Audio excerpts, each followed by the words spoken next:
Hey everybody, it's Peter, and this is the 2023 KTM 1290 Super Adventure S. This thing is absolutely incredible, and it's my style of bike. I love this thing, but there's a ton of technology in this. So what I'm gonna do right now is go through this bike in detail, try to show you some of the things that the other videos aren't showing you.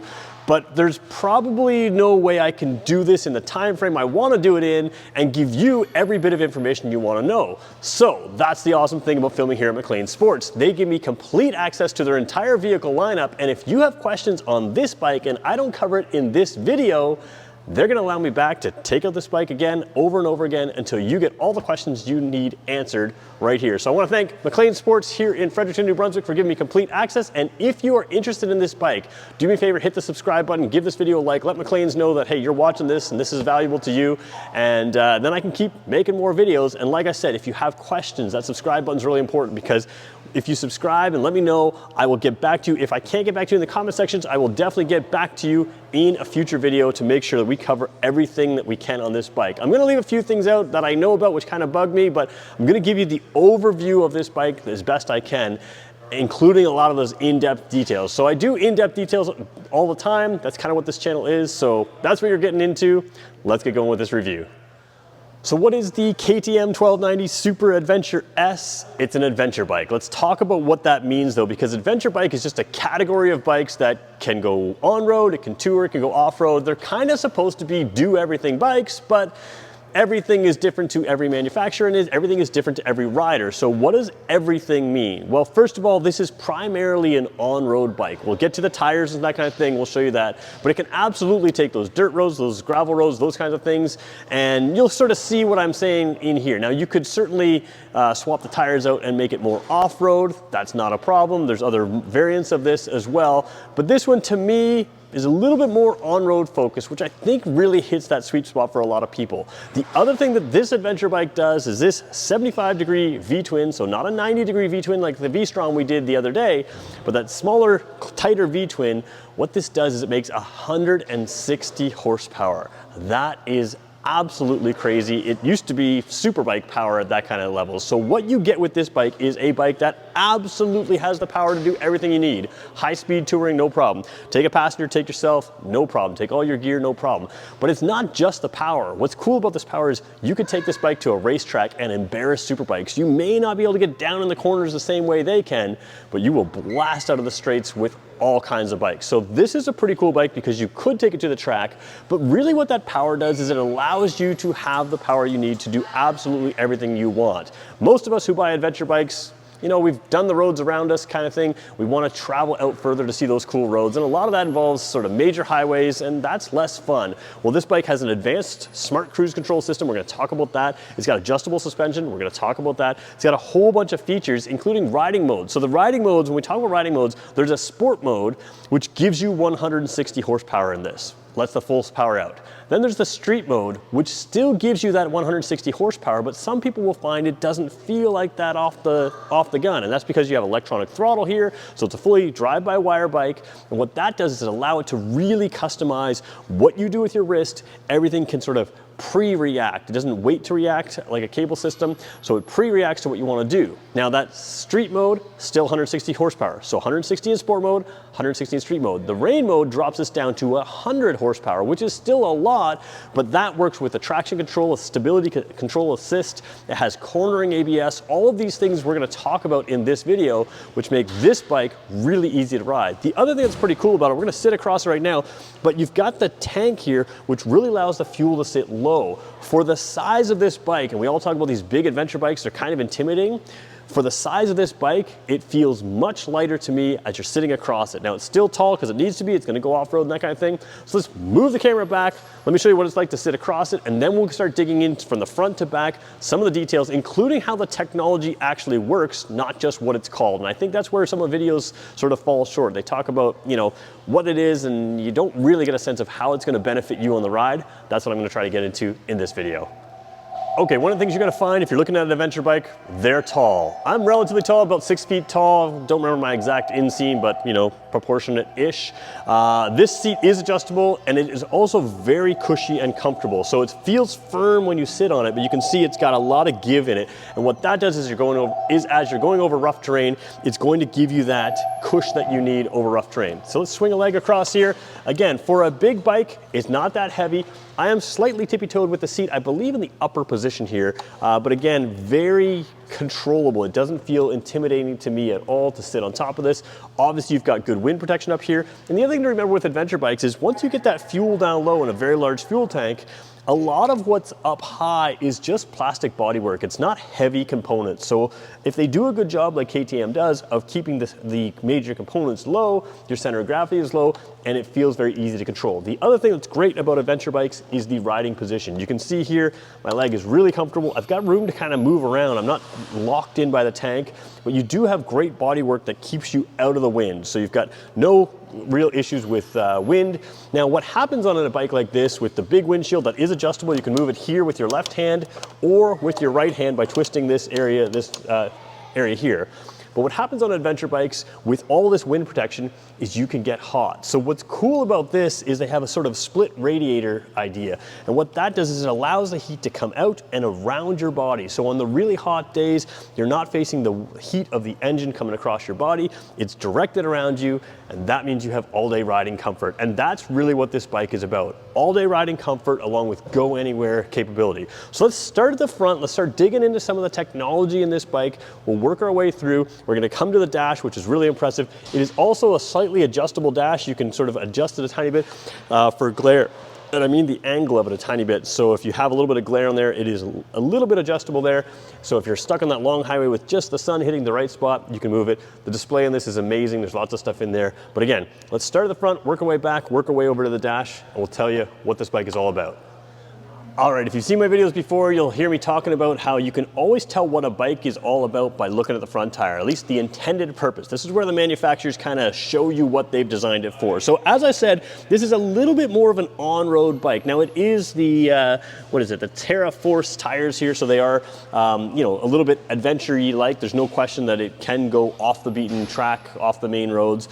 But what you really have here is primarily a street profile to the tire, smaller sidewall. You don't have these spoked wheels, so really, again, a little bit more street focused, but again, fully capable of going down those really rough roads, going down those dirt and gravel roads, but probably not something that most riders in this trim are going to take, purely on a dirt trail like a dirt bike. And I think that's totally fine. I think people who understand what this bike is for them understand that. Now, what you have here is a couple other interesting things. You have Brembo brakes. Now, Brembo brakes are very popular to throw on bikes. There's various levels of Brembo brakes that you can see on bikes. It's rare to have Brembos in the front and rear though, and that's what KTM has here. So you have Brembos in the front, Brembos in the rear. They're going to give you great stopping power. They're going to give you good feel or great feel. They're also going to be brakes that you can heat up and they won't have that fade. That's what Brembos are great for. They also tend to be known a little bit for a little bit lighter weight sometimes components. So you've got radial mount Brembos here. So really good braking.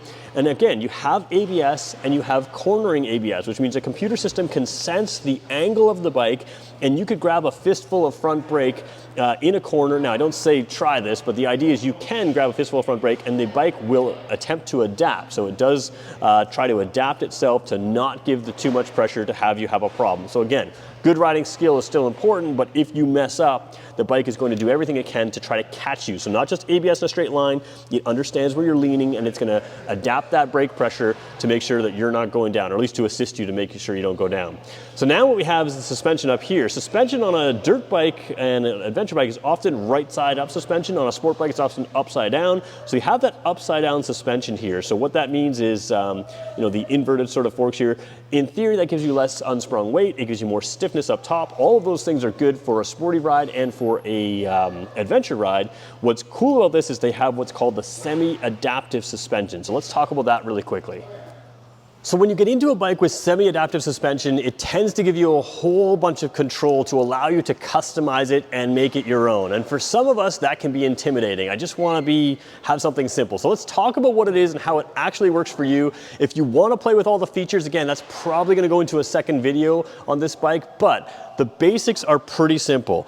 This bike can sense all kinds of things. If you want to adapt that bike to have a sporty ride, firm it right up, you can do that. If you have passengers and luggage and you want to adapt the preload, you can do that as well. One of the key things that I really like about the adaptive suspension is it senses the road and it senses what's going on. If you grab that fistful of brake and jam on the brakes, this will sense that and keep you from diving into the losing too much suspension travel into that hard stop. Now with a bike with 160 horsepower, sometimes you're gonna jam on that front brake. When you do that on a traditional bike, your front brake or your front suspension compresses and you lose a certain amount of suspension travel. What this does is it'll sense your braking, it'll preserve that suspension travel, but still work under the loads. Because again, when you're transferring that weight to the front, it basically has to deal with a higher weight. So it adapts itself to tell itself, hey, I'm a heavier bike right now, or at least the fork is heavy right now, and it still works as if it was a heavier bike and adapts and adapts. And of course, as you slow down and have less pressure on it, it can adapt there as well. So the big benefit of an anti-dive suspension that's adjustable or that's reacts for you is that you don't lose that suspension travel. Now in a straight line, hey, that's just about comfort. But in a corner, as you start losing that suspension travel, the way a bike grips the road, really precise suspension travel is important to keep you upright. And that's where the ABS and the adaptive suspension is a great piece on helping you ride this bike. This bike is much easier to ride than you would think.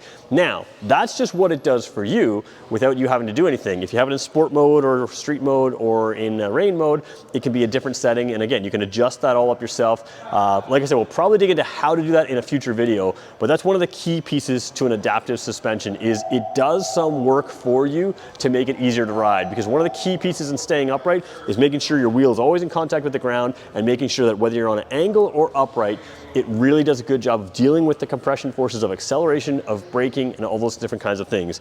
And that's what this suspension does. That's what makes it great, in addition to giving you something that can be smooth riding, sport riding, and you can adapt it on the fly. Really cool system. Now let's come take a look at the front here because there's something a little different in this bike that I want to talk about as well. Okay, lots to cover here on the front end, but let's just show you first of all what I've got in my pocket. This is your key fob. Hopefully I can get it in focus here a little bit. There we go, key fob, KTM. It is a fob, just like your car nowadays. It is not a traditional key. So what that means is you press a button to bring it to life. I'm not gonna start it up, but I am gonna bring it to life here by just coming around and hitting that button right there. So you can see you've got a headlight that comes on there. So you've got the sort of insect looking, again, this doesn't film great, but the sort of insect looking daytime running lights, and then you've got the headlight down there as well. It came on for a second, we're gonna turn it off for right now because we don't really need the headlight. What we're trying to show you instead is this little radar plate built in right there. So if you've driven a modern car with adaptive cruise control, you can sort of look for this plate on the front of your car. Sometimes in modern cars, they're hidden behind the logo. Things like Honda does that nowadays. A lot of other vehicles will have a sort of rectangular plate, a little bit larger tends to be on a car. And what that does is that radar plate sees traffic in front of you and it can adapt the speed of the bike on cruise control to that traffic. Now let's talk about how practically that works for you and where it's gonna be a benefit. So for getting cruise control in your car for a second, start thinking about it on a motorcycle. A lot of us like cruise control for one main reason. We can kind of relax our hand. And what happens is if you're on a nice country highway, country road, you can kind of relax that hand and hit cruise control. But anywhere with traffic on a bike, we just don't use our cruise control. And there are times in traffic coming through cities and major, more bigger areas with traffic, there are times you still would like to rest your hand, especially as you're crossing through these larger cities that kind of sprawl out. And other areas with any kind of traffic.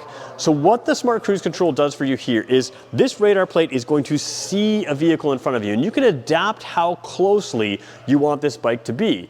What that means is on a long road trip, you set it up, It's very simple, and it's gonna hold, let's say we wanna set it for 120 kilometers an hour, and a car in front of us is going 110. As you approach that car, the bike will back off its speed and keep that set distance. As you signal out to pass that vehicle, it's going to see that that's clear, and it will accelerate back up for you.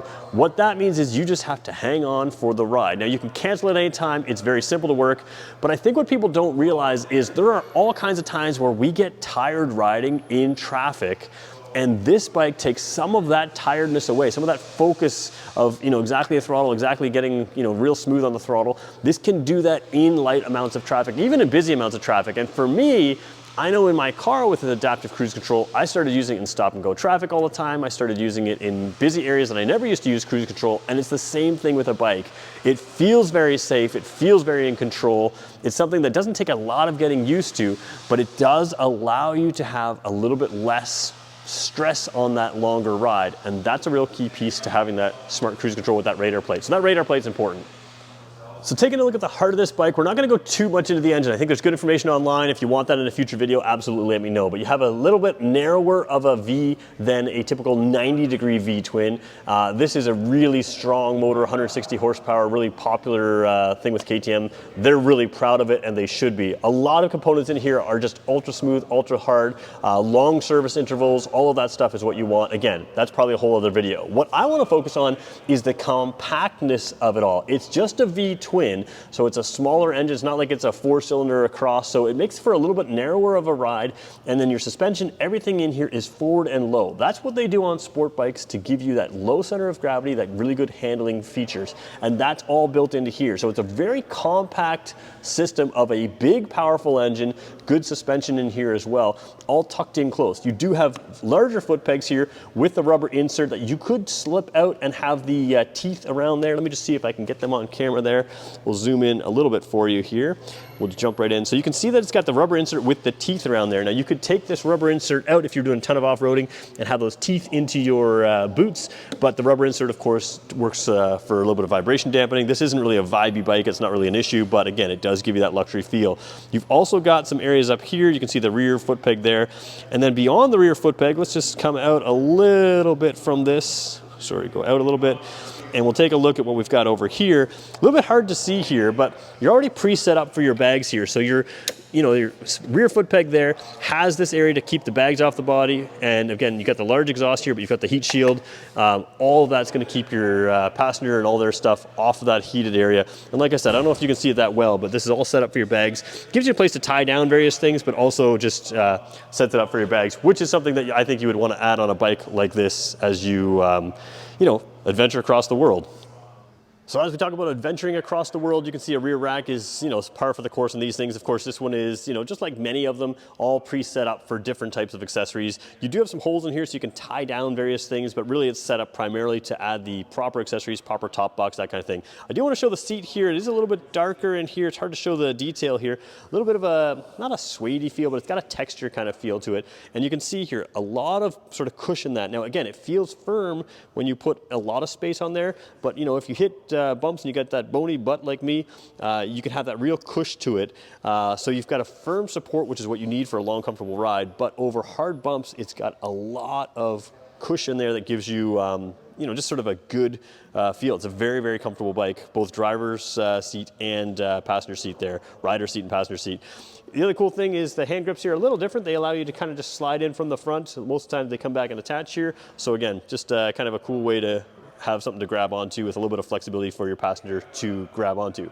All right, we're gonna head over to the dash now and controls and talk about all of them. There's a lot to talk about, so we'll cover what we can. And again, if I miss something you wanna know about, let's talk about that in the next video. Let me know in the comments and make sure you hit subscribe. All right, as we talk about the dash, I'm not gonna come back to this view, but I wanna make sure that you see it clearly. This is on both sides. It can be spun with one hand, so whether you're on cruise control and you wanna do it with your right hand, or whether you're off cruise control and you wanna do this with your left hand, you can reach this while you ride. It's very simple, it's very positive feeling. This feels like a metal piece to me. I think it is. It doesn't feel like plastic. Very strong, very secure. So you have that adjustability. Then behind it is this 7-inch TFT display. This is a massive screen and it comes fairly close to you. So both of those things work to make it very, very legible. Let's spin around and show you the screen. Actually, why don't we show you the controls first and then we'll show you the screen. All right, I'm not sure if you're gonna be able to see this when I turn the bike on here. you can sort of see that this lights up. Now I can tell you for sure they do light up in the dark, and it's really cool to have a control system of lights here that light up where you are. Because again, you're gonna know where everything is just using your hands, but there is sort of that plus button, which is easy to find by feel. Even with gloves on, it works very well. They're very positive feeling to everything. But being able to see the few extra controls here, the cruise control, the back button here to your controls, just being able to glance and see everything is super helpful. So again, standard controls here, everything's easy to reach, headlights, high beam, flash to pass, that kind of thing. Your signals are down here. Everything's within easy reach and everything is close to you. So they're small enough to be close to you, but they're positive enough and they have enough depth to them to easily feel even with gloves on. So I'm very impressed with that because they looked small to me at first, but again, the positive feel of everything is very, very good and very easy to reach and operate. And they're lighted. The other thing is on the other side as well, they're also lighted. Your hazard switcher on the other side. But let's move over to your dash now. All right, the very first thing I want to cover is that TFT displays can appear to flicker on camera. So this is rock steady to my eyeballs, but it is going to flicker a tiny bit on camera. That's just the way it works. Now you expect out of a high-end bike to have a lot of information, and for a high-end bike, this isn't really that expensive. They get a lot more high-end in price, but you get great things here. And again, I can't demonstrate enough how large this display is and how close it is to you, which is something I really appreciate. So let's go through using those controls I just showed you, just a couple things here. Let's select into some things. We can select into things like this. There we go. So we'll go in here, here's some bike info. Now you can sort of choose all sorts of various things. There's tire pressure monitoring on this bike. One thing that I didn't point out is you also have turn-by-turn navigation connected through your cell phone, and we're gonna show you the cell phone mount again. You don't have to mount the cell phone to your bars here. They've thought of all that, but you have one display to do everything, so you don't have to mount a GPS to that. Let's go down here, let's choose something. Let's choose motorcycle. Let's go to ride mode. So let's go over here, there's your ride mode. So you can see there we have a street mode. You also have, oops, I went the wrong way. You have your ride mode. You also have the off-road mode, the rain mode, and the sport mode. So we'll go, whoops, I hit the button there. So I went to select it. You have to close the throttle to select the ride mode. But again, sport mode, full 160 horsepower. Street mode, full 160 horsepower, but a different throttle mapping because it's electronic throttle. Off-road mode, I believe same kind of power. You can really play with some of these modes to divvy them up, but again, it sets everything up for you the way you need. And a rain mode, that's where it cuts that power down to about 100 horsepower and adapts things like your ABS, your traction control, other types of things. So we're gonna leave it back into the street mode. We're gonna go down to the ABS mode. So again, you have a road mode and an off-road mode. I think it sort of shows you here what you're doing. You still have your ABS in your front, but it basically allows you to slide that rear wheel. So again, good, clear display that also shows you sort of what's going on. And then you have the motorcycle traction control systems here. You can turn it off and on. Whoops, I went to select it again. So you go off or on. We're gonna leave it on for right now. Let's go back here for a second and we'll go down to the suspension modes. So suspension right here, you've got the street, comfort, and sport. So not off-road, but street, comfort, and sport. Same sort of thing. It already sets you up for that. We're gonna keep it on, let's just keep it on street. Come down here to the preload adjuster, and here we go, 0%, 10%, 20%, 34%. So you got 10 different settings from 100% down to 0, and you can see the picture itself is adapting. All easy to adapt, easy to use. You could do this while you're riding if you know where it is. To me, I was kind of thing I'd probably play with when I'm parked, just because these things can get more and more complicated. There's your cruise control we talked about, and then there's all kinds of custom things. We're gonna show you some of those custom switches, TPMS's tire pressure monitoring, anti-relay attack. To be honest, didn't look that one up. We'll have to look at that in a future video as well. Can't do everything. But overall, the colors are super clear here. It's very easy to work. It gives you great information. You got a 6-speed transmission with a gear indicator all the time. You got a speedometer there. You've got everything you need, even when you're in these ride modes. And then when you come back, of course, your gear indicator stays there. Your speedometer is bigger. You've got the tachometer that wraps around, and all of your modes are all displayed for you. So at a glance, you have all of the information you need, but you can dig into things more and more and more. And it is very intuitive once you figure it out. For the most part, you're gonna set up a few things that are simple, but of course you can adapt it as you want. So simplicity is a key. Let's show you one thing that makes it really simple by zipping over to the right side handlebar. All right, so if you're like me, you have an iPhone or another smartphone of some kind, and it does literally a million different things, and 99% of the time you're using it for 5 things: checking your email, sending a few text messages, maybe checking social media, and that's it, right? So the bike is kind of similar. Just because the bike can do 1,000 things doesn't mean that you have to do 1,000 things with it. You can make it simple to adjust. So there's a C1 and a C2 right here. You can push this out or pull it forward. Those are essentially presets that you can set to bring that button to the setting you want. So instead of digging through menus, you can just kind of bring it through the couple things that you're going to adjust on regular, and you can switch that, right? So maybe you're driving around in town around your house and you want it to do certain things, but you're going on an adventure, you want it to do different things. You can customize those up to do what you want, to basically bring you to a preset within the menu system that we just showed you, to allow you to avoid digging through menus and just go directly to the screen you want. So again, 2 different settings, really smart here. I think you can see here as well, when we turn it on and off here, you can see that those lighted areas here, you've got your kill switch, start switch. This is sort of that on off with the wireless key fob, or the regular key fob. You've also got your hazard lights there. So again, lighted controls here, lighted controls on the other side, pretty cool stuff. All right, filming from a little bit of an awkward visual angle here, you've got the top of the fuel tank right here, and then you've got this little piece right here. Now, because I have the handlebars straight, you can't quite open it fully.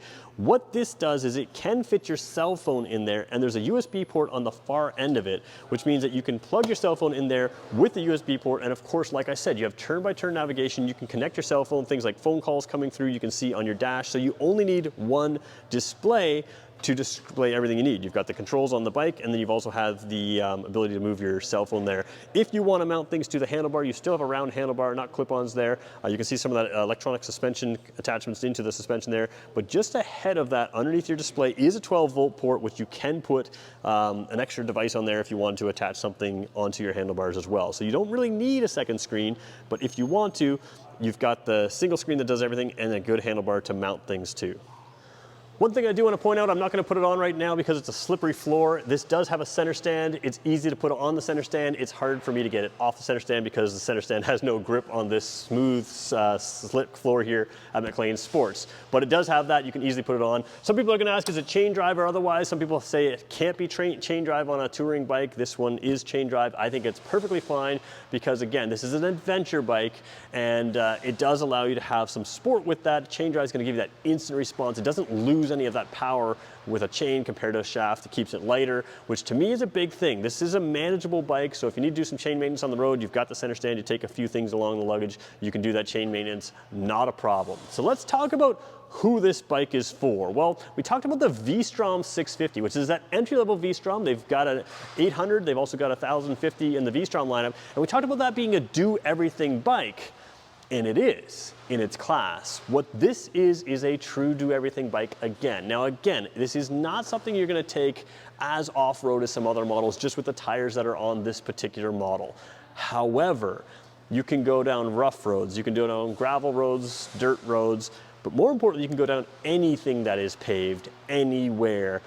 And this bike gives you a level of luxury in its electronics, in its comfort, in its wind protection, in its aerodynamics, using the heat from the engine to directing them away, in its seat comfort, seating position. Everything about this is a high-end luxury bike with all of the electronic controls, and you get 160 horsepower and all kinds of torque. What that means is this is a bike that really does it all. If you've always dreamed about having a sport bike because you just wanted that speed, nobody dreams of a sport bike in my age or older sitting super uncomfortably on a sport bike. They want the speed. This has the speed of a sport bike, the comfort of a touring bike, and the availability to go on absolutely any road that you would want to. And this here is listed in a Canadian price of $21,799 for 2023. Again, prices can always change, so that's just currently, I rarely put pricing on videos, but I do think, and the reason I rarely put pricing on videos is because you can look it up to see what it is currently, both in your area and also in the current moment that you're looking to buy, which this video might be old to you by the time you watch it.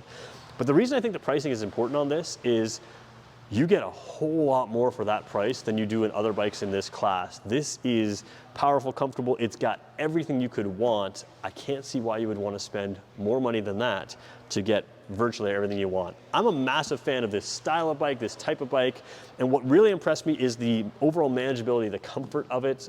Feels lightweight. This is a bike that is not getting enough press right now. This is a fantastic bike. So again, I didn't cover everything. I know there's things I left out, but I don't want to make this video too much longer than it already is. If there's something that you want to know more about, something you want me to dig into, and you know, let's be honest, I'm not a full expert on this bike yet either. If there's something you want me to learn, dig into, put on video to help explain to you, make it practical, make it simple, let me know in the comment section what you want to know about this bike, because we will come back to this bike and other versions of this bike. Again, I want to thank McLean Sports here. They give me complete access to their entire vehicle lineup. This thing's incredible. We'll come back to it, but there's gonna be a lot more bikes as well. We've got Yamaha, we've got Suzuki, we've got KTM, we've got all kinds of ATVs, off-road vehicles, you know, watercraft, everything, snowmobiles, you name it. There's a ton to talk about, and that's just here. I also work with a number of other dealers where we can do all that there. So if there's something you want to see, let me know in the comments and I'll make sure I get back to you. And hopefully, if you've watched this far, I've earned your subscription. Hit that subscribe button for me. And thanks everybody for watching. We'll catch you in the next one.